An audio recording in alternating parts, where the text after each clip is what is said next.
Let's talk about something scary. New Year high. I usually talk about pretty scary stuff, and I actually have an email where anyone who finds this page can send me their ghost stories, and this is one of them. So let's get into it. This story comes from someone who would like to remain anonymous, and for obvious reasons, I'm going to respect that. The person who sent me this email says that they've been dealing with paranormal happenings since they were a child. All of this takes place at her family's boba shop. She specifically says that she's the only one that usually sees this until one of her coworkers saw it too. Detail purposes, there is a huge crawl space above the storage room of this shop that is visible from behind the counter. The person who sent me this email would often joke with others and say like, oh, I see something up there, but obviously there was nothing up there. But this running joke that she had with other people actually ended up scaring her a little bit, to the point where she thought she did see something or someone up in the crawl space. On this particular night, she was working with one other coworker and her mother, who was in the office at the front of the shop. The reason why she can remember this so vividly and the exact day that this happened was because this was the day before Halloween. And what's funny is her brother was actually working with her this night, but left an hour early to hang out with his girlfriend. The boba shop shares space with the gym, so it's like half gym, half boba. The person who sent me this email says it's not uncommon for the lights on the other side of the building to be shut off because that means the gym is closed, nobody's there, and it was fairly late at night. The person who sent me this email was in the very back doing dishes. Her coworker was at the front of the store, and her mom was in her office at the very front of the store. So there are 3 people total in this entire building. Boom, boom, boom. Mom, coworker, her. And all of a sudden, as she's doing these dishes, she hears her brother's voice call out to her. So she turns around and she says, "Oppa," which is brother in Korean, and there was no response. And what was weird was this voice had come from the gym side of this building, where the lights are off. Immediately she's thrown off and she runs from the back of the kitchen where she's doing dishes through the swivel door to her coworker who is at the front of the building. On another occasion working at this boba shop, she had told her mom that she felt sick and did not want to work. Her mom thought it was an excuse, so she told her to stay. So she goes to the back of the store and sits right in front of the storage room. Obviously, she's not feeling well, so her head is propped up on the counter and she is sitting on this box. Her back is facing away from the door where you come in, and all of a sudden she sees her mom walk past her. Now, this wouldn't be unusual, except she caught a glimpse of her mom, and specifically the upper torso and back of her head. And when she turned around, there was nobody there. So she lifted her head a little more, and there's a window in the swivel door that separates the front of the building from the back. And she makes eye contact with her coworker, who asks, "Did somebody just come through that door?" What's interesting is the person who sent me this email included that this specific door in the building is super heavy and it creaks and it makes a lot of noise. And while she didn't see the door open and close, her coworker heard the door. So her coworker heard the door. She saw her mom, but didn't hear the door. But anyways, that's going to do it for me. Stay tuned for my ghost stories.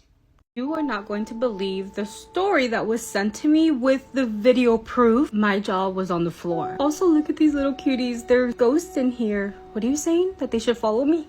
This was another comment left on the Conjuring Last Rites where somebody experienced paranormal activity while watching the movie. This is coming from Berito Rodriguez. I hope I'm not mispronouncing your name. Probably am, so I apologize. That reminds me, last year for Dia de los Muertos, my cousin had passed away the year before in a bad car accident, leaving her 3 kids that were in the car accident with her at the time behind. So I explained and showed my tia how to set up her ofrenda for her daughter. It meant the world to her. And let me say this, my tia is a I need to see to believe kind of person. Once everything was set with the ofrenda and the altar, a few days go by, and that's when things started to take a turn. First, it was the gate to the entrance of my tia's yard. It had opened by itself. I was walking up to it and it opened just by itself. I didn't think much of it. I had a good feeling that it was my cousin coming to visit. That same day, my tia's front door opened, and this is a video taken by her aunt when she was like, the front door opened by itself.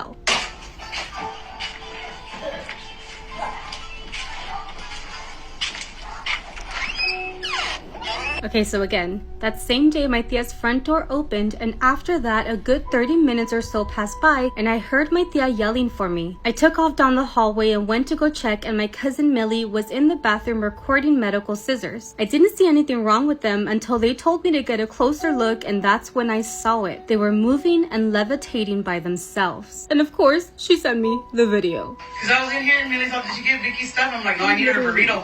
And her thing, the scissors started moving. I watched that video so many times. I cannot make sense of it. Obviously the scissors are like this. They really do look like they're levitating. My tia now is more of a believer than she ever was. That is insane. But I think the only good thing about this is that they're not getting a bad feeling, and she really does think that it's her cousin. So I think that's kind of sweet, like knowing that she's still around. But what do you guys think? I have another spooky story for you guys.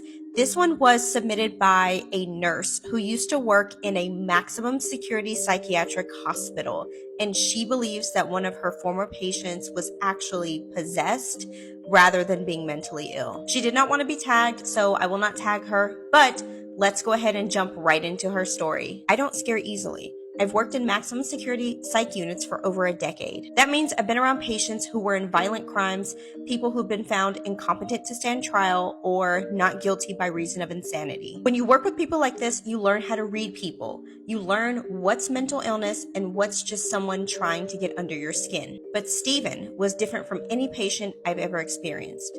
He was neither of those things.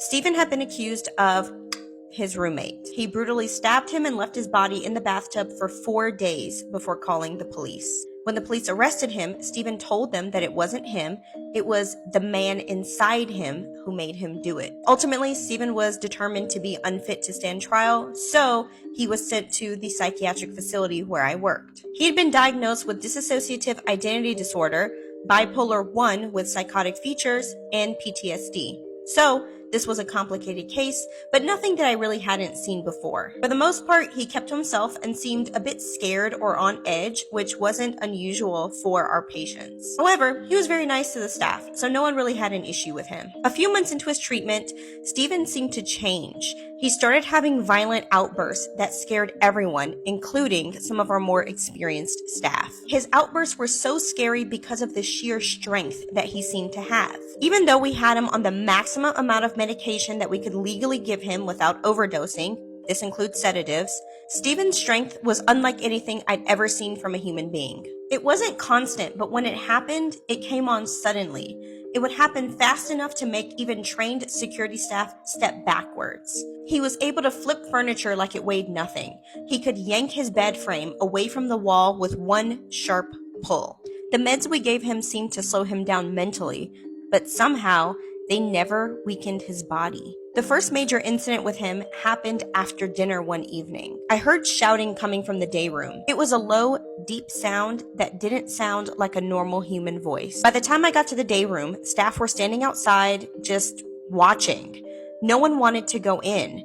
Steven was standing in the middle of the room with his arms out like he was on display. Every single chair in the room was flipped over and arranged in a perfect circle around him. No one actually saw Steven move the chairs.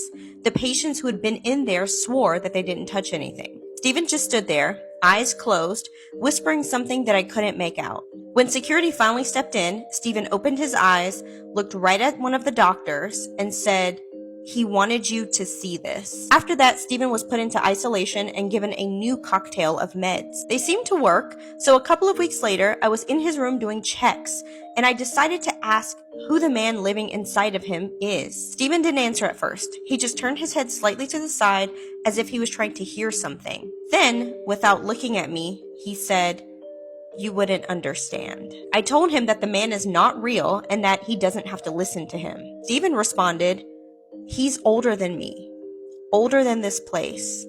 Even when I'm gone, he will still be here." Something about the way he said here made me feel like he didn't mean just inside his body. He meant here as in everywhere. That was the first time I felt a real chill run through me. And then came the night that really sealed it for me. I was doing med pass and found him sitting on the floor in his room. He wasn't staring at me. He was staring at the far corner of the room as if something was there. His face had a terrified look to it. I asked him what was wrong. but he barely shook his head and then whispered, "I'm sorry for what he's going to do." A second later, his whole body tensed. His arms and legs pushed out against the floor like he was fighting something. His breathing got fast. His fingers dug into the tile. Then he started seizing. It lasted maybe 30 seconds. And then it was like flipping a switch. All of a sudden, he went still, sat up straight, and then gave me that cold, blank stare that I'd seen in the day room. In a calm, steady voice, he said, "It's not his choice." After we got Stephen taken care of, one of the staff pointed out that there were black marks on the floor right where Stephen had been laying. Upon further inspection, we realized that they were actually burn marks. No one could explain how that could have happened. Stephen was eventually transferred to another facility because no matter how much medication we gave him, we just couldn't stop the outbursts. I was never able to figure out what exactly was wrong with Stephen and never able to confirm for sure whether there was something else inside of him. But from what I saw, this wasn't just mental illness. What do you guys think of this story? Leave your thoughts down in the comments and don't forget to like and follow for more spooky stories. The haunted house I grew up in is something straight out of a horror movie. If you're new here, this is the series where I talk about the extremely haunted house that's super historical that I grew up in. As I've been investigating more to this, we found out that multiple people have died here, which isn't a shock. This house was built in the 1800s. But I am literally so stumped on what happened to this guy's second wife. Essentially, the guy who built this house, lived on this house, owned hundreds of acres of property, keep in mind, so very wealthy man at the time. His first wife died randomly from a heart attack. Then within weeks, he remarries this other woman. Keep in mind, he has multiple daughters, he has a son. His son just disappears as well, which people were just kind of like, okay, maybe he just like wanted to leave. He was adopted, by the way, as well. So they're like, maybe he just like didn't really rock with his family and wanted to go. What's weird though is his second wife, after he passes, right? She's mentioned in his obituary. I was able to find that. She's mentioned in his obituary as the widow, but like not by name. And nobody has seen or heard from her in like multiple years. And what's even more disturbing is I can't find a death record for her being anywhere. She never had a child with him. When they got married, they were older. So it's very unlikely that she got married again or went off and had kids or anything like that. And what's really weird is, again, like, close by in the neighboring town, she had family, like no tie to her with like her other family members, nothing, no death date, nothing. It just says the year she was born and deceased. And then same with his son. I was able to find the guy who owned the house's grave. It's actually super close to my parents' house. And my dad and I went there and he's buried next to his first wife. But yeah, second wife, nowhere to be found, nowhere to be found. I know this is going to sound really strange and really weird, but since I've been little and I've experienced so many things like at this house and this property, I feel like it's so weird. I'm so connected to the property. I still to this day, like, I just sit and think about it all the time. I almost feel this like calling to like solve something. Like what? I don't know. But I feel like there's something for me to figure out. And that's why I spend so many hours like digging and trying to figure out like as much information as I can. If you guys are good at like investigating, let me know what else I should do. So I've looked through all like geology websites, like everything you can literally think of, like all newspaper articles. There is an article that was published about my house when I was a little girl from the Historical Society. And I do have the name of the woman who wrote it, but I don't think she would be alive now because she was so old then. And I tried like looking her up and I couldn't find her, but I'm like, okay, she might have like a little bit more information since she was able to write this article and give this amount of information. What also sucks is like when it was a boys' home, they didn't ever properly document that. Like it's historically known that that was a thing at the house, but they weren't like keeping records of this as they should have, because like I would like to be able to find somebody who lived there when it was a boys' home, or like maybe their grandfather did, or maybe their great-grandfather did or something. I don't know. I'm just like stuck on it. I'm stuck on it all the time. Like, yeah, the spooky stories are cool. Like the haunted house stories that I tell you guys are cool. But more than that, there's something just like lingering there that needs to be figured out. And I just like can't put my finger on it. But I don't know. If you want more haunted house lore, make sure to go ahead and give me a follow, like, comment, share. As always, thank you for watching. Love you. Bye. I have another creepy story for you. Don't watch this if you're on your own, and definitely don't watch it if you're eating. There's a really popular skate park in a place called Walthamstow, which just happens to be really close to Epping Forest. So for years and years, there's been reports of people seeing a monkey in the trees above this specific area. And I'm talking going back as far as the 60s. People would just say that they saw this monkey and they'd report it, and then nothing more would be done because they could never find this monkey. And then they build a skate park there. And so reports of the monkey, they're getting more and more frequent. And not only that, the kids are coming home and they are covered in this like ash type looking stuff all over their shoulders, their backs. Basically, they're saying that it's falling from the trees. And then came the rumours that there was a thief somewhere in the skate park because kids' stuff was constantly going missing. They would put their bag down, they would turn around and it would be gone. Kids would all say that they thought it was the monkey, but obviously the parents are like, something weird is going on. Maybe there's a thief. Maybe there's like some sort of weird adult living nearby and they're constantly sneaking up on the kids and stealing their stuff. The parents are so worried that they actually take it in turns to go and watch the kids at the skate park. Apparently, a group of the mums, they go and they sit on a bench and they're kind of watching the kids, surveilling the area, and all of a sudden they hear, "I just want to play." And these three women, they're looking around, but they can't see who said this. They think it's a child. It sounds like a pretty young child. And so instinctively, one of them just calls out, "Where are you? We can't see you. Who do you want to play with?" And the voice replies, "You." But this time, one of the women looks up into the tree and there she sees a person hunched over, a bit like you would see a monkey sitting. And this person is scratching furiously at their head. Their head is almost bald. All they have is just a few tufts of hair, like what you would see on a baby. And then this thing in the trees turns around to face the women. On its face is this massive smile and it has no teeth. And it's just staring at these women, and instantly they know that this isn't a child, it isn't a monkey, it is a man. The ash that has been all over their children for weeks is his skin. So apparently the women then start screaming and the man just drops from the tree, and even though he looks really frail and old, he just hits the ground and he starts running like unnaturally fast, like what a monkey would do. And the whole time he's running, his bones are cracking as if he's 100 years old. And I don't live around there, but I have a friend that does, and when I asked her about this email that I'd gotten, she said, "Yeah, that's Monkey Ditch." So you guys just still go to the skate park at Monkey Ditch? Yeah? Did you come home covered in ash? Here is part 2 of paranormal activities that have gone on in my house. Okay, I'm gonna start this off with the backstory of the property I live on. First of all, there were 2 people who have, there was one like in this house and there was one on the property, and I'll explain that. I'm gonna start off with the first story, or the first death that happened on this property. And by on this property, I mean this happened in the 1800s. So the house is like no longer here, but it happened on this property. I'm not gonna give specific like case details or like anything because you can find out exactly where I live because I live on the property of where that happened. But anyway, 1860s, there was a married couple. They had 2 kids, a son and a daughter. The husband had some issues. He claims he was abused. Don't know if that's true. But his father either left or passed away, so he was left taking care of his mother, who later passed away. And he felt like he had to control everything. He felt like it was his obligation, blah, blah, blah. Moving on, him and his wife didn't get along very well. This was before, like, divorces were able to happen, so they couldn't get a divorce, blah, blah, blah. And one night, a Monday night, he came home intoxicated, got into an argument with his wife, grabbed an axe, I don't know if I'm allowed to say that, grabbed an axe and unalived her and literally chopped her to pieces.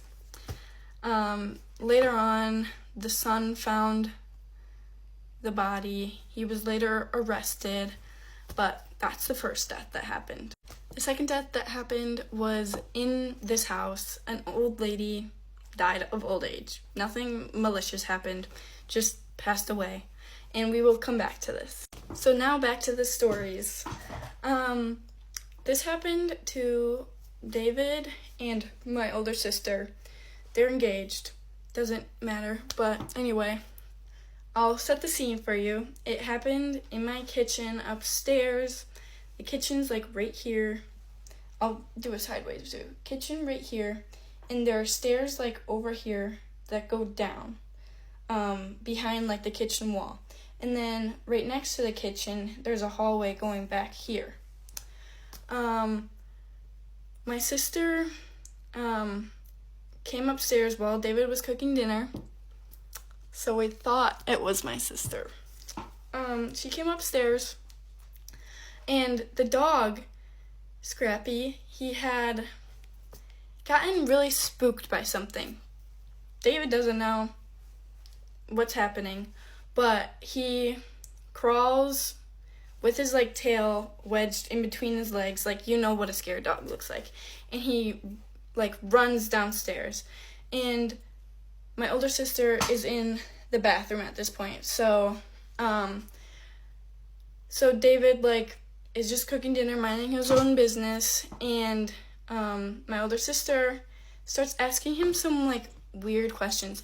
I don't know the exact questions, so I don't want to quote and like be wrong, but asks him some weird questions like that she wouldn't normally ask. So he like was a little like, huh?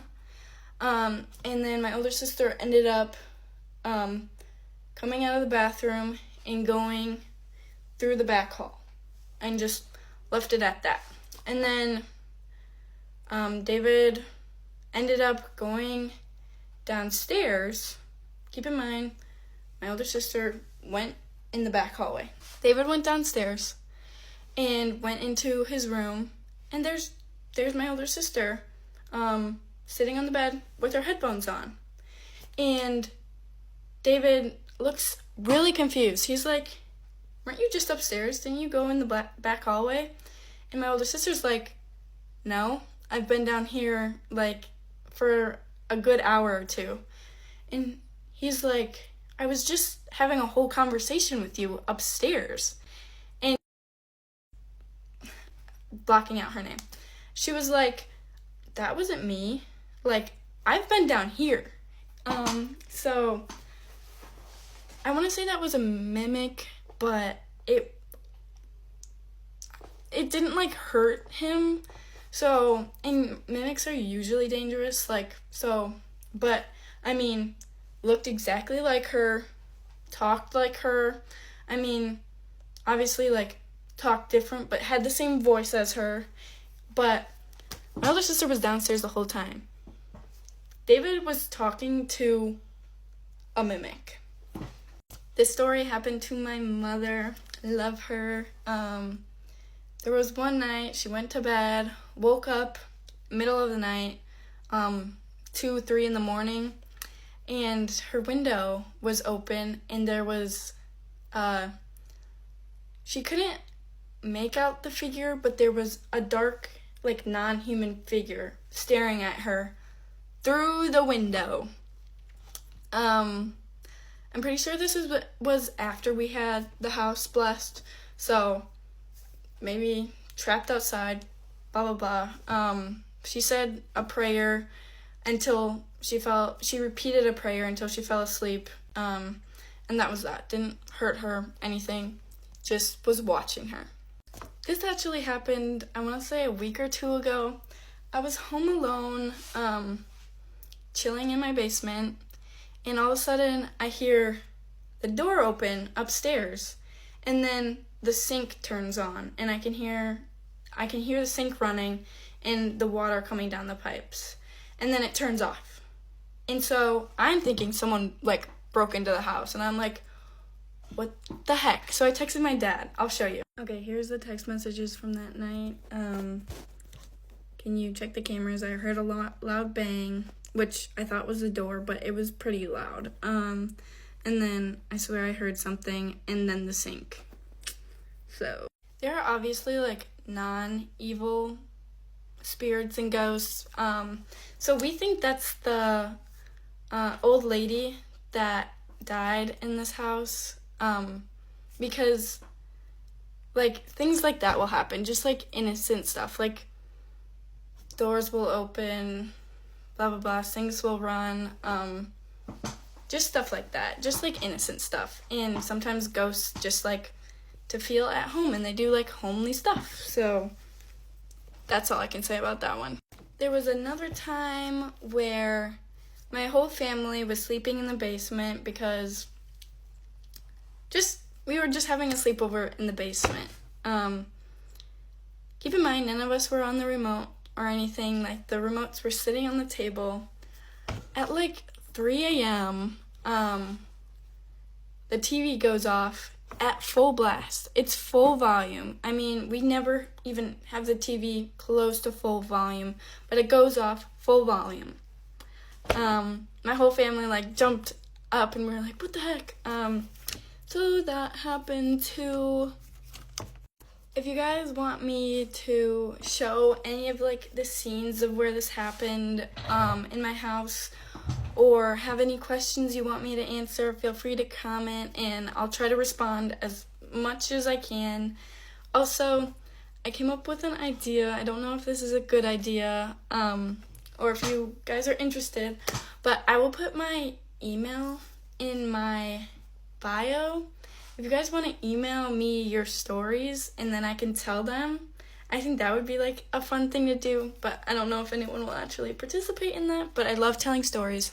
So if you guys want to hear anything else, I have a lot of interesting stories. Yeah. Enjoy the rest of your day. Sorry this took me so long. I claim no bad energy. You don't claim any bad energy. I'm not giving you any bad energy.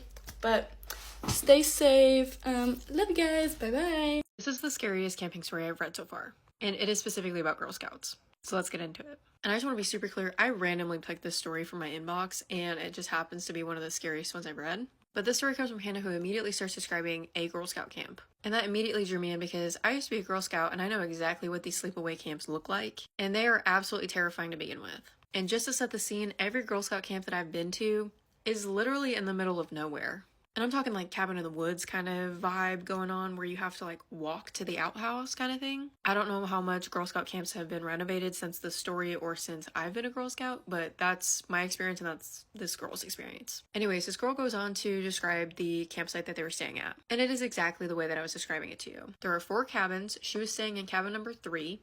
And in these specific cabins, this is important, you always sleep like in bunk beds or like in paired cots. And you always have a buddy to do things with.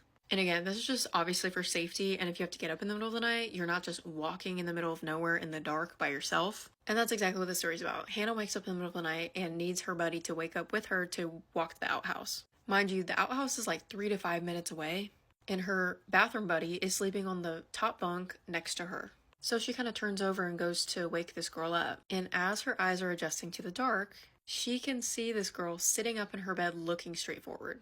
And Hannah, thinking that this is her bathroom buddy, is like whispering her name, when all of a sudden, this girl slowly turns her head to look at Hannah. And as this is all occurring, as what she thinks is her bathroom buddy is starting to stare at her, she realizes that the girl she's trying to get the attention of is still laying down fast asleep in her bunk. And the moment Hannah realizes that that is not a Girl Scout, she throws her pillow over her head and tries to go back to sleep. And as she's trying to fall back asleep, she starts to hear something. And it is another Girl Scout calling her name. And it's specifically the girl who's sharing a bunk bed with Hannah. And Hannah can still see this thing like looking at her. She peeks her head over and this girl is like, "Do you see that too?" And immediately Hannah says, "Yes, I see it too." Somehow they gather up the courage to get up and go to the bathroom with each other. And by the time they got back to the bunks, this thing was gone. And they have absolutely no idea what this thing was. And they decided to tell their troop leaders about what had happened. And all these adults said back to them was, "Oh, well, that'll make a great story for the campfire tonight." And I guess it's also a universal thing to tell ghost stories around the campfire at Girl Scout camp. But nobody believed them, not even the other cabins, nothing. And the girl who was sleeping in the bunk bed had literally no idea that happened. Hannah and this other girl said that the girl woke up fine and she was actually in a really good mood and literally had no idea. And I don't know why, but this story just reminds me of when I went to Girl Scout camp and how freaking scared I was that I was going to see something like this. But that is also why I only made it through 2 Girl Scout camping events, 1 tent camping event, and 1 cabin camping event, because I was just so paranoid something weird was going to happen, especially something like this. But anyways, that's gonna do it for me. Stay tuned for our ghost stories. Imagine being invited to a sleepover only to find out that that house is haunted. A follower sent me the story, and she says that when she was in 7th grade, she was invited to a sleepover. And of course, she was so excited, especially because she was never allowed to go anywhere. She was never allowed to really go to anyone's house. And for some reason, her mom really trusted this specific girl's parents, and she let her go. No, it wasn't just going to be her. It was going to be her and 3 other girls. And she says that they were literally living their best life. They were playing games, they were prank calling, they had pizza, they sang, they danced, they watched movies, and then at the end, they told ghost stories. Now, her friend, the owner of the house, said that her house was actually haunted. All the other girls were teasing, and they were like, girl, you're just trying to scare us. And she starts talking about someone named Mr. Naturally, she's trying not to freak out because she's scared, so she says that she's tired and that she's gonna go to sleep. Everybody goes to lay down. She is laying down on the floor. Everyone falls asleep very fast, and she literally could not fall asleep. As she's laying on the floor, she can see the light from the bottom of the door come through, and somehow she can see like these shadow feet standing on the other side. Now, she's trying not to work herself up too much. It can be one of her parents. They want to make sure that we're asleep. It is late. Everything's fine. She tries not to look in that direction. She tries to turn to the other side. And of course, she needs to go to the restroom. So she gets up and she's working herself up. She's like, okay, let me tell my friend. Let me wake her up. Let me tell her that I need to go to the restroom. And she tries, and her friend gets upset. Her friend is like, you're doing the most. I am exhausted. The restroom is literally across the hallway. You need to go by yourself. And so she does. She opens the door, and because she knows what she saw, she is purposely looking around. Like, am I gonna see something? And she does. Right behind a recliner is this tall, dark shadow thing. And she says that it was wearing a trench coat type of thing and this big hat.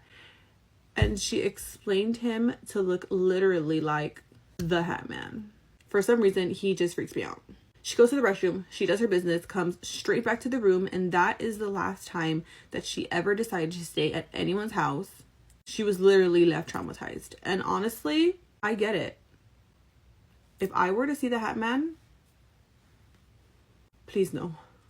So if you decide to ever go to a friend's house to attend a sleepover, make sure that you be careful because you just might see the Hat Man. To this day, I'm scared to fall asleep on my back, and I want to tell you guys why. So this happened when I was about 9 years old. At the time, I was still an only child, so it was just my parents and I in the apartment. So I did have my own room, but I was just a little scared to sleep in the dark, so my parents would always leave the bathroom light on with my room cracked just enough for the light to come in. I remember that night, it was just a normal night. I got ready for bed, I went to sleep, and I can't exactly remember what I was dreaming about, but I just know that it scared me enough for me to react like I wanted to almost get out of bed. And that's when I realized I literally couldn't move. It felt as if a 200-pound man was literally laying on top of me. Like, I didn't feel frozen, I felt suffocated. What terrifies me about this is that although I couldn't move, I could open my eyes. I remember just looking up at my ceiling and just trying to wake myself up or just like get my body up. I remember just scanning my room, and at the doorway, when I looked, I could see almost a figure of like a little boy the same height as me. I remember I just realized that someone was literally standing at my door, and it wasn't my dad, it wasn't my mom, it was a kid just like me. And I don't know how, but I was able to get up, and I just remember running towards my door. I had no fear of what was in front of me. I just wanted to get out of the room. And as I ran through the door, I literally remember to this day, it was this shoulder. I felt as if I bumped into somebody running out of my room. Like if I almost shoved, like shoulder checked whoever that was. It just all felt so real. I knew something was in my room, and I just remember running to my parents' room across the apartment, and their door was locked. So I remember just banging and crying, and I eventually woke them up, and I was just crying and letting them know, like, this just happened. I saw a boy. I just remember I kept saying, I saw a boy, I saw a boy. And my dad turned on all the lights. He looked around, but nobody was in the apartment. It was just us three. Now, the number one thing that creeps me out is that after all this, a few years later, my dad actually shared an experience that he had in that apartment as well.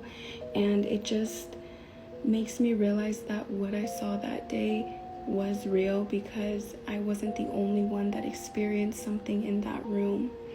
If you guys want me to tell you guys what my dad saw, like this video and let me know. Thank you guys for watching. Bye.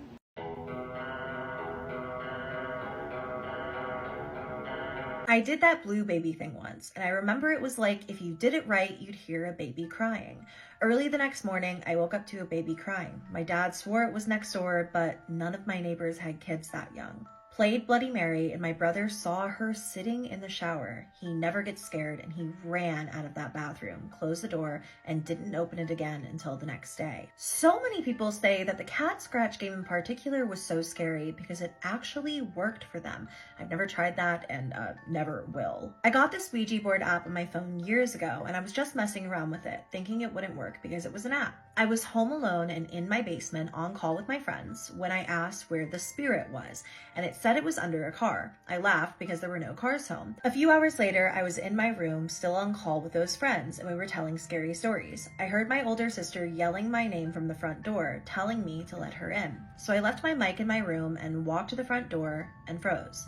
I checked my phone. It was 3 in the morning and my sister didn't text me at all. So I looked out the peephole and nobody was there. All I saw was the empty driveway. So I locked the door because for some reason I didn't do that earlier, and I went back to my room. I told my friends that I was gonna go to bed because I thought I was tweaking, but they told me they heard a woman's voice calling my name too. About half an hour later, my sister comes back home with her house key, and I told her what happened. So about 20 years ago, me and my brother used to play a game where we'd sit in a circle and talk to someone called Mary Ann Cotton. We would ask her a yes or no question, throw 3 stones into the middle, and if they lined up straight, it meant yes. If they land randomly, then no. We would also have to ask permission to leave the circle. The last time we played, suddenly my brother started screaming, saying he saw something. I look and there's a thing with the body of a woman and the head of a dog staring at us out of someone's window. We left the circle running, forgot to ask permission, and never played again. I've searched this up online as well and have found nothing about it. I don't even know how we would have made up a game like that at our age. It still scares me when I think about it, and I'm 29 now. Me and my 2 friends were playing those kinds of games like Charlie Charlie and Cat Scratch and made a homemade Ouija board when weird stuff started happening, like the TV was turning off and stuff, so we made a homemade crucifix out of 2 sticks and a hairband as a joke. And later we all left the room to go and get food, and when we came back, it was snapped in half. Doors slammed repeatedly when I was playing Bloody Mary all by myself. I heard a ton of footsteps and I saw behind me in the mirror an apparition come out of the ground, but this all stopped when I called on the name of Jesus. Did a Ouija board on the top step of a winding turret, only 2 of us there. Got bored and threw a penny down the stairs. A second later, it bounced up the stairs back up onto the board.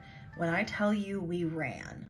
My mom's Catholic school fell apart after a girl's family cursed it for expelling her. Story time. This happened to my mom back in the 1980s. She used to go to an all-girls Catholic school. She says that there was one specific girl in the school that was constantly getting into trouble. We're gonna call her Amy. Amy was constantly getting caught with things that she shouldn't have, but she would wear makeup when they weren't allowed to wear makeup, or she would cut up her uniform to make it more revealing. It got to the point where after so many warnings, the school decided to expel her. Her family came to talk to the principal to try to convince them to still let Amy stay, but the principal pretty much told them no, that she needed to leave. As the family was leaving the school, they cursed the school and told them that they would all be sorry for expelling their daughter and that they were going to pay, that by the time they were done with them, the school would no longer even be around. Of course, no one took their threats seriously and the family just left all mad, and that was kind of the end of it. Not long after Amy left the school out of nowhere, my mom said she was in class when the wall started to shake and they thought they were having an earthquake.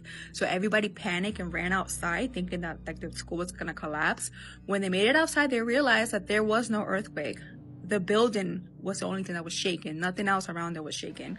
This, of course, really frightened everyone, but after a while, things did calm down and the kids did go back into the school. Not long after the shaking continued, my mom says that it was almost a daily occurrence where they would just be sitting in class and the shaking would just start. This would create such a panic that kids would literally trample each other. My mom says that till this day, she has a scar on her knee from when she fell over one of the desks and a bunch of kids like trampled over her. Parents started to complain and decided to pull their kids out of the school because no one felt safe in that school. My grandmother was actually one of the parents that did in fact pull my mom out of that school. My mom says that they decided to get a bunch of priests together to come and exorcise the school to try to like get rid of whatever was causing all of this, because they knew it was like spiritual, it was like a supernatural attack. But no matter how many times the priest would come through and pray and try to like cast the D word out, like it would not go away. The school did in fact end up shutting down because due to the constant earthquakes, like the structure of the building became compromised. I did look up to try to find a photo of the building from the 1980s, but I couldn't find it. But I do know that they have since reopened that school in a different location. Scary story time from when I used to work in a funeral home. Now, this story isn't my story directly. My coworker told me it, but nevertheless. So several years back, I spent a while working in a funeral home here in the DFW area. It's a chain of funeral homes, so we would ping like between different locations depending on where we were needed. When I was there, I had a coworker who was a little bit older of a gentleman, like maybe would have been my dad's age, and he spent years and years and years working as a paramedic, but then he got kind of burnt out on that, so he moved into working in the funeral homes as an embalmer. One day I asked him, so do you have any like spooky stories from your time working in this industry? And he kind of thought for a second and he was like, you know, I have a couple. I have one that sticks out. And I was like, well, let's hear it. So he goes on to tell me that one evening he was there working with, it was himself, another embalmer, and an apprentice. So when you become a embalmer, you work an apprenticeship like with a lot of the trades. So it was two embalmers and an apprentice, and they were starting to close for the day, and they had been in the process of getting ready and setting up a funeral for like an 8 or 9 year old little girl. He said that him and the other embalmer were in the back, and the little girl in her casket had already been set up in like the receiving area where the family would be, and that they had sent the apprentice to go and like check the lights or adjust a spray of flowers or something like that. But he was there, you know, he was by himself in that front room with the little girl. The two embalmers were in the back. My coworker said that while him and the other embalmer were in the back room, all of a sudden the apprentice burst in, starts frantically looking for his keys and his stuff, and said, I'm leaving, I'm out of here, this isn't for me, I can't do this anymore. And him and the other embalmer were like, wait, what? Like, what's going on, man? Like, hang on, like, it's, you know, working with kids can be hard. Like, did something happen? He's like, I'm out, I saw something, I'm out of here. The apprentice takes his stuff and leaves. So my coworker and the other embalmer figure out who's going to close. There's like 1 or 2 things we need to check. My coworker told the other embalmer, go home, I'll take it from here. So my coworker is now by himself, and before he leaves, he goes to like lock the doors, turn the lights off, check some things, and he goes into the room, the receiving area where the little girl's in her casket and it's set up for the service the next day. He said that as he was adjusting something, either with the casket or the flowers or like the little girl's clothing, he's facing the casket, and he said he, out of his periphery, saw someone walk up beside him. He thinks like maybe there's just something like out of the corner of his eye, but he said he turned to look, and beside him, looking into the casket, was the little girl. And he said he just froze, that in all of his time working as like a paramedic and in the funeral home, he'd never seen anything. So he said he just froze and looked at her, and he said that she looked at herself for a moment or two and then just dematerialized, like into nothing. So as he's telling me the story, I'm like, that's terrible. That's tragic. That's horrifying. When was this? Where was this? And he said, oh, it was a few years back. It was at this location. He said he had a couple of other experiences, but nothing so obvious as that. I myself had a couple of weird experiences between the few funeral homes. I'll probably make some videos about those. You know, are they ghosts? Are they jinn? Is it energy? Are our eyes playing tricks on ourselves? I don't know. But yeah, that was one of the scariest stories I heard working in a funeral home. I'm just telling you this story for your own safety, but if you are out in Appalachia at night alone, do not leave your tent, do not leave your cabin, do not leave your home.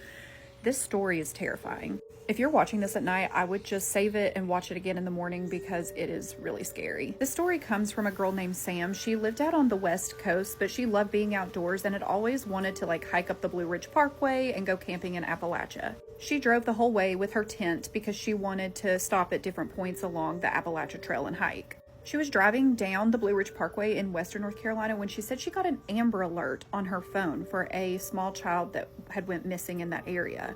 She took note of the Amber Alert, like what the child was last seen wearing, all of that stuff, but she just continued to drive until she got to her campsite. The area she decided to camp in for the night was in a very remote location. There wasn't any other campers nearby or anything like that, but that's how she liked it. She wanted to be just by herself.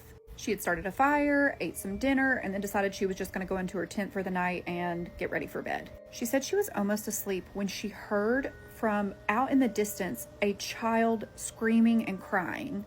She was paralyzed with fear in her tent, but that's when she remembered the Amber Alert. She unzipped her tent, she peeked out, looked around, didn't see anything. She said the woods were oddly quiet and she just felt this overwhelming sense of heaviness. It was pitch black, so she got her flashlight and kind of shone it through the woods. Everything again, super quiet. The crying had stopped. So she just turned off her flashlight, went back inside and zipped up her tent. Laid back down, and as she was getting ready to fall asleep, she heard the screaming again. She couldn't stop thinking about the Amber Alert and thought that this might be connected to that. However, she did not have cell phone signal, so she got in her car and drove out into the main road about 15 minutes away to find an area where she could call the police. Once she found an area with cell phone signal, she phoned the police, let them know that she had heard this screaming out in the woods, couldn't tell what direction it came from, but let them know where her campsite was and where she kind of heard it. It was then that police told her that the Amber Alert had been resolved and they had found the missing child. She drove back to her campsite, but she said the moment that she got there, things just felt really off. Her tent was zipped up as she had left it, but when she unzipped the tent, her belongings were strewn all about the tent. She said her sleeping bag was wadded up in the corner. Her belongings were taken all out of her bag and just all over the tent. She had her wallet with some cash in there. It wasn't taken, but it was just thrown across the tent. Nothing was stolen. Something had just came in and made a mess of her tent.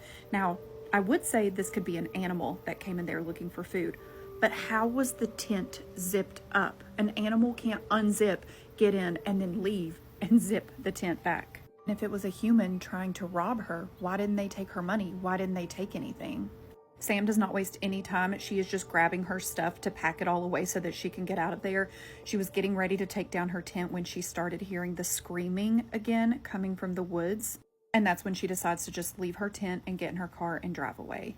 So what do you think the screaming was? What do you think was able to get into her tent and then close it back up? If you've heard any stories like this before, if you've had any experiences like this before, drop it in the comments. And if you want more spooky Appalachia stories, just follow along. I used to do house calls in the hills of the Appalachian Mountains. Many of my patients lived off the grid and at times did not have running water or electricity.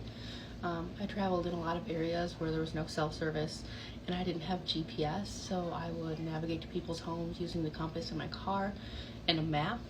The company I used to work for does not exist anymore. It was dissolved, so no, I am no longer an employee. The stories that I tell are based on true stories and changed because of HIPAA and for the sake of storytelling.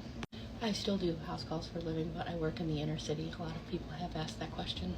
Now, when I say house calls, a lot of the time, yes, I do mean houses. People live in single homes, they live in double homes, they live in condos, they live in complexes, but on the rare occasion, I would see patients in tents or patients that were in temporary housing situations. Sometimes I would also go to halfway houses. So where I would work really depended on the needs of my clients. And in this one particular situation, I was in an area where there were a cluster of tents and many people who lived in them, and one of the patients I was seeing lived in one of those tents. So I arrived, the plot of land itself, there was like the closest address, and then there was like landmark. It was actually very easy to find. So I know people are always like, how do you find it? It was very easy to find. So I park my car, I get out of my car. I'm like kind of waiting, hoping someone comes to greet me because I don't really know which person I'm to see. So the person comes and finds me. I confirm with name and birthday. They lead me over to their tent in their area where they live. And they put out a chair for me, and they have like a stool, like a bench. You know, like when you go to sporting events, you have like the round topped seat with like the crossed things. It's a little taller. That's the point. That's all that matters. They're sitting on like a stool, and they tell me to take a seat on the chair. And I was like, oh, well, sure, that's fine. And they said, you know, I put this together for you. I didn't want you to have to sit on the floor of my tent. And I was like, honestly, I wouldn't have minded either way. I'd be more than happy to sit in your tent. Seems like you have a very nice setup here. Very nice piece of land that you live with these people on. But it really was beautiful. I mean, they had quite the scenery. So I sit down on a chair. We're getting through the visit. Lovely visit, by the way. It's nice to be outside sometimes. And I start to hear like a cracking noise. Maybe like a tearing noise. And I stop talking and I'm listening because I'm like, oh God, what is that? It sounded pretty like, I was kind of concerned maybe a tree branch was breaking somewhere. And then all of a sudden, my knees are hitting me in the face. So that chair, you know, that has a crisscross synthetic, like, you know, weaved fabric, you know, in the metal chair, it was already kind of fraying. And my ass collapsed through the chair and hit the ground. And I am folded in this chair like a folded chair. Like my face hit my freaking knees, okay? And now I'm not like a tiny person. I was smaller because I hadn't had my second child yet. But I am now just, like I'm stuck. I'm in this chair. My ass is on the ground. My feet are in the air. I have ruined what I, at this point, believe is 50% of this patient's furniture. They have the stool that they're sitting on, and they have the chair that my ass just went through. And hang on, I'm sure you can already picture this. It's not ideal. But I also had my bag on my lap because I didn't want to just throw it on the ground. That seemed rude. So I had my bag on my lap and I was typing away. So my scale, my measuring scale to put people on to weigh them, was in my bag, and when I folded, it smacked me in the face, right? So now I'm folded in half. I smacked myself in the face. My one eye is tearing up. I can feel the grass on my butt, which is a whole different, I have no idea what that's about, right? I can't see anything. Face on knees. This person hops up, because remember, they're sitting up higher than me. They hop up and they look and they're like, oh my gosh, oh my God, are you okay? I'm like, I am totally fine. Absolutely fine. That's a lie. I can't get out. I'm stuck. I'm stuck in the metal frame of the chair, ass down, okay? Luckily, several very nice people on the premises came and kind of took me by the arms and pulled me out. But again, I have just broken half of this person's belongings. I am mortified, okay? Mortified. And I'm sure you think, oh, the story ends there. No, stop. Does it ever? No, we wish. I'm like, I have to go get this person a new chair. And mind you, I'm not close to anything. So, like, we finish the visit. I'm extremely apologetic. And then I go, I had to drive a minute to get to somewhere where I could purchase a new chair. So I find a new chair, I bring it back, okay? And I'm like, finally, this is over. As if that wasn't terribly embarrassing. I didn't bash my right eye, smack my face on my knees, and have my butt halfway out in front of this entire group of people in the middle of a field. I get back to my hotel room because they were one of my last people of the day, and I'm taking a shower and I realize there's something like on my butt cheek. Like something on my butt cheek, like it's kind of itching a little bit. So I get out and I'm looking at the closet mirror and I have a tick. I have a tick stuck on the top of my left butt cheek. You know, like right where your back meets the butt. Because remember, I said I felt grass on my ass. Because my pants kind of came down when I folded in half like a folding chair. So now I have a tick. And I'm in this hotel room alone. So I spent a significant amount of time with, they weren't even good tweezers. I did get it out. I had my husband make sure I got it all the way out when I got home the next day. But that was probably one of the more embarrassing encounters I've ever had. It was horrendous, actually. Scary story time while I fix this Hello Kitty store-bought slime. I think it's Appalachian Mountains. Don't clock me. Okay, y'all, so there was this man, and his name is Noah, right? And him and his family lived in, like, the western of North Carolina, deep in the middle of nowhere. I'm guessing near them scary mountains, I guess. Okay, y'all, this is Hello Kitty charm. I wanted to show y'all.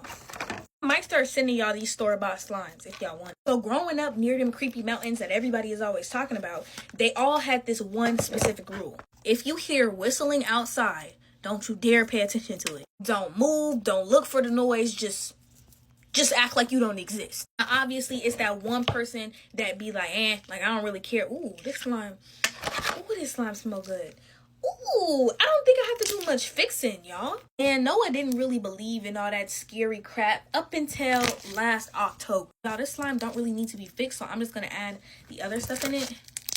Yeah. Now, y'all, one afternoon, Noah decided that he was gonna go hunting. Now, at this time, it was like, you know, maybe 4, maybe 3 o'clock. And he's like, yep, I'm gonna go. I don't want to make a mess, so I put it in here, and it's still making a mess. Now, while he was hunting, he kind of lost track of time, and it got dark pretty quickly. Now, Noah, he knew the woods like the back of his hand. Like, he knew it better than his own house. But when it turned nighttime, basically said he was lost. Y'all thought I forgot? Get your money's worth in what? Let it drain. I just haven't been able to do it that much because I'm not making the slime, but I'm gonna start making slime again myself. Now, he felt extremely uneasy because, you know, usually in the woods, you start to hear noises. You start to hear maybe frogs. I don't know what people hear in the woods because I don't be in them. But Noah said there wasn't a noise. There wasn't even a cricket. Everything was just scarily quiet. Y'all, look at my cat. Her name is Miko. I'm just letting y'all know, if y'all hear meowing, it's her. She finna go back in her cage and she do not like it. Oh, Noah was like, yeah, y'all not finna get me. So he decided to walk the path that he knew, but he felt like he was only going deeper into the freaking woods. And then he heard it, a whistle. Not just one, but 3 whistles on the left side of his body. And he immediately froze because you wanna know something? Now, something that he was told years ago dawned in his head. If I ever get trapped in the Appalachian Mountains in the middle of the night and I hear a whistle, don't move. So he didn't. He immediately did not move. He stopped. He stopped his tracks. And then guess what? He heard it in the front of him. He heard it in the back of him. He heard it on the side of him, y'all. Now, when he heard the first whistle, he initially thought that it was somebody calling for their dog. And then it dawned on him what, you know, his grandma told him. Now, he had been standing there for at least 10 to 15 minutes before he was like, okay, it's gone. Maybe I should try to move now. Just as he was about to move, y'all, he feels something like maybe like 5 feet away from him, behind him, whistle right in his ear. No.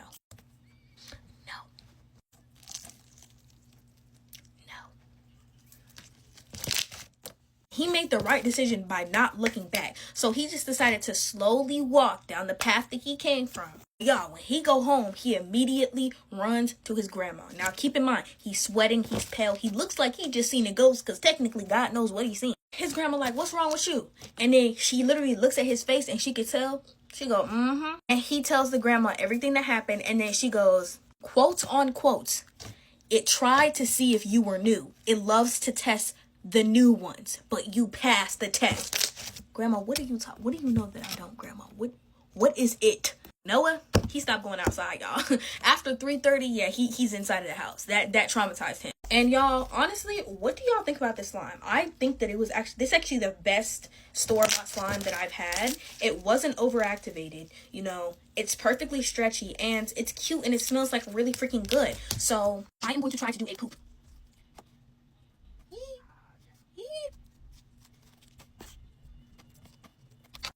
How do y'all like this slime? What up, though, y'all? It's your spooky cousin with another spooky story. Come on, come sit down. So this story takes place in New York, and this woman says ever since her father passed away, she's been helping her mother run the restaurant. Now, she said that as soon as she started helping her mom run the restaurant, she started seeing really weird things, and her mom pretty much turns a blind eye to it. So she said that her and her mom were ignoring the spirits around there, and everything was fine up until a year ago, until it seemed like the spirits actually wanted to hurt her and her mom. She said that one day they had shipment coming in, and she was in the refrigerator doing, whatever they do in restaurants, and she said that she was doing that, and then as soon as she turned around, she said that the refrigerator door closed and she could not get it open. She said that she knew that her mom wasn't there yet and that she was the only one in the restaurant. So she ended up not telling her mom about that situation because she didn't want to freak her mom out. She did get out of the refrigerator. And so she said fast forward about a week after that, she got to the restaurant super early. And when she got to the restaurant, she noticed that the lights were on. That was weird because the only other person that has access to the restaurant is her mom. So she was like, okay, that's weird that my mom is here this early. She goes in the restaurant, and when she goes in, she smells food cooking and everything is fine. And she's like, okay, well, this is weird that my mom is here this early cooking. It never happens. And so her mom is cooking. She's watching her mom cut things up. That's so crazy, y'all, because that actually reminded me of my mimic story. I don't know if y'all saw that, but anyway. So she said that when her mom was cutting things up, she went ahead, said good morning, and continued on about her way and to do the things that she needed to do. So she was in the office for probably about an hour, she said, and she said she decided to go check on her mom in the kitchen. But before she left out of the office to go check on her mom, her phone rang, and when she answered the phone, she said it was her mama. And she said, yeah, Mom, I'm in the office. She said, okay, I just didn't want anything. I just wanted to call and let you know that I'll be in a little late because I'm not feeling that well. She said she kind of fell into her chair because she couldn't understand what she was hearing right now because she knows for a fact that she just passed by her mama in the kitchen cutting up food. She said her first instinct was to jump up and run out there and, pretty much run up to whatever she saw or whoever she saw, like, why are you in my restaurant? That was your first instinct? I like you. You strong. But don't do that. Don't do that. Call the police. After hanging up with her mom and realizing that that was not her mother that was in the kitchen, she said that she was about to walk out of the door to go to the kitchen and look around. But before she did that, she said that she heard her father's voice. Now, remember, her father passed away. She says she makes her way out of her office and starts walking towards the kitchen. And when she walked towards the kitchen, she said that she saw her mother clear as day and she saw her father clear as day. Now, these are examples of mimics. These are not good. Okay, you see how you walk into the restaurant, how that thing was acting like it was your mom cutting up food. You see how crazy that is? You see how dangerous that is? They are not good. All right, so mimics will forever be my number one enemy. We can fight for real. I really don't like them. Fast forward, she said that she ended up leaving the restaurant because she was uncomfortable and she was scared. She gets out of the restaurant, and as she's leaving, she said that when she was locking the door, she sees her father and her mother on the other side of the door tugging on the door to try to get out. Baby, please. Please. Okay? Take the Bible in the restaurant. Please take the Bible in the restaurant.